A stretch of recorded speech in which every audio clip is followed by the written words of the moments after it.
नमस्कार. निसर्गात काही गोष्टी अशा आहेत ज्या चवीला जितक्या कडू लागतात, आरोग्यासाठी तितक्याच किंबहुना त्याहून जास्त फायदेशीर ठरतात.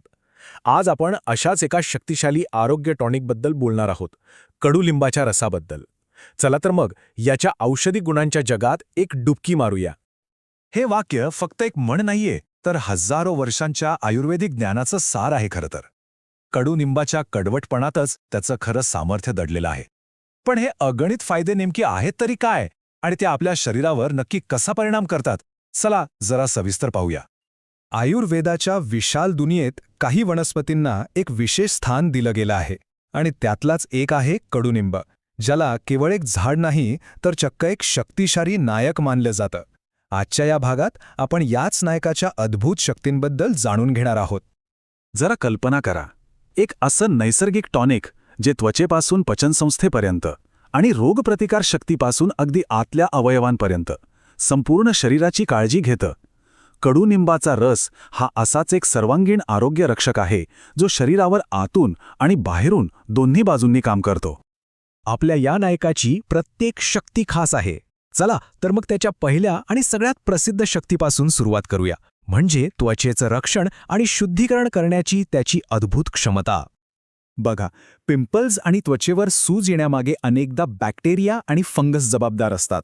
कडुनिंबामध्ये जे नैसर्गिक अँटीबॅक्टेरियल आणि अँटीफंगल गुणधर्म आहेत ना, ते थेट या जंतूंवर हल्ला करतात आणि त्यामुळे त्वचेच्या समस्या अगदी मुळापासून कमी व्हायला मदत होते. सुंदर त्वचेचं रहस्य फक्त वरवरच्या उपचारांमध्ये नाहीये, तर ते आतून सुरू होतं. आणि कडुनिंब नेमकं हेच काम करतं. ते रक्तशुद्धीकरणाचं काम करतं, शरीरातले विषारी घटक बाहेर काढतं. आणि जेव्हा आपलं रक्त आतून स्वच्छ असतं, तेव्हा त्याची नैसर्गिक चमक त्वचेवर अगदी स्पष्टपणे दिसून येते. ही आधी पाहिली की बरोबर लक्षात येतं की कडुनिंबाला त्वचेसाठी एक व्यापक ढाल का म्हणतात.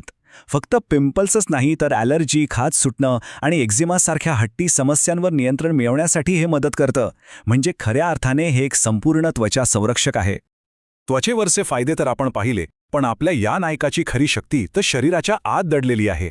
चला आता त्वचेच्या पलीकडे जाऊन पाहूया की कडुनिंबाचा रस आपल्या शरीरासाठी आतून एक मजबूत चिलखत कसं तयार करतो. इथे बघा, कडुनिंबाच्या अंतर्गत शक्तीचे 3 मुख्य स्तंभ दिसतात. एकीकडे त्यातले अँटीऑक्सिडंट्स आपली रोगप्रतिकारशक्ती वाढवतात. दुसरीकडे ते आपलं पचन सुधारून गॅस आणि ॲसिडिटीसारख्या रोजच्या त्रासांपासून आराम देतं. आणि तिसरं म्हणजे ते लिव्हर आणि किडनीसारख्या महत्त्वाच्या अवयवांना डिटॉक्स करून त्यांची कार्यक्षमता वाढवतं. हे सगळं मिळून शरीरासाठी जणू एक अभेद्य चिलखतच तयार होतं. आता एका अत्यंत महत्त्वाच्या प्रश्नाकडे वळूया. आजच्या काळात मधुमेहाची समस्या ज्या प्रकारे वाढतीये ते पाहता अनेकांना हा प्रश्न पडतो की कडुनिंब यात काही मदत करू शकतं का? तर यावर आयुर्वेदाचं काय म्हणणं आहे? तर याचं उत्तर आहे होय. आयुर्वेदात कडुलिंबाला नॅचरल ब्लड शुगर स्टॅबिलायझर मानलं जातं. सोप्या भाषेत सांगायचं तर रक्तातील साखरेची पातळी नैसर्गिकरित्या स्थिर ठेवणारा आणि त्यात होणारे अचानक चढ उतार टाळायला मदत करणारा हा एक घटक आहे. पण इथे एक गोष्ट अधोरेखित करणं अत्यंत महत्त्वाचं आहे. कडुनिंबाचा रस हा केवळ एक पूरक उपाय आहे, तो मुख्य उपचार नाही. मधुमेहासाठी डॉक्टरांनी दिलेली औषधं सुरू ठेवूनच आणि त्यांच्या सल्ल्यादेच याचा वापर करायला हवा, हे लक्षात ठेवा. तर आता आपण ह्या नायकाची शक्ती तर ओळखली आहे, पण कोणत्याही शक्तीचा वापर योग्य मार्गाने करणं हे तितकंच महत्त्वाचं असतं, नाही का? चला आता हे जाणून घेऊया की ह्या रसाचा सुरक्षित आणि प्रभावी वापर नेमका कसा करायचा. रस तयार करण्याची पद्धत खरं तर अतिशय सोपी आहे. तुम्ही ते पाहू शकता. 5 ते 10 ताजी कडुनिंबाची पानं घ्यायची, ती वाटायची आणि त्यात 2-3 चमचे पाणी मिसळायचं. झालं. हे आरोग्यदायी टॉनिक तुम्ही घरच्या घरी अगदी सहज बनवू शकता. आता सर्वात महत्त्वाचा नियम, याचं योग्य प्रमाण. सर्वोत्तम परिणामांसाठी सकाळी रिकाम्या पोटी 5 ते 10 पानांचा रस घ्यायचा आहे. आणि एक गोष्ट लक्षात ठेवा, अति तेथे माती हा नियम इथेही लागू होतो. म्हणून याचा वापर रोज न करता आठवड्यातून 3 ते 4 दिवस करणं पुरेसं आहे. आपण कडुलिंबाचे फायदे आणि ते वापरण्याची पद्धत तर पाहिली, पण या माहितीच्या पलीकडे एक मोठा विचार दडलेला आहे, जो या संपूर्ण विश्लेषणाचा गाभा आहे. कडुनिंबाचा हा सगळा प्रवास कडवटपणाकडून आरोग्याकडे जातो.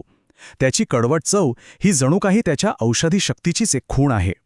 आणि हे आपल्याला शिकवतं की जीवनातही ज्या गोष्टी सुरुवातीला कठीण किंवा नकोशा वाटतात, त्या अनेकदा आपल्यासाठी सर्वात जास्त फायद्याच्या ठरू शकतात.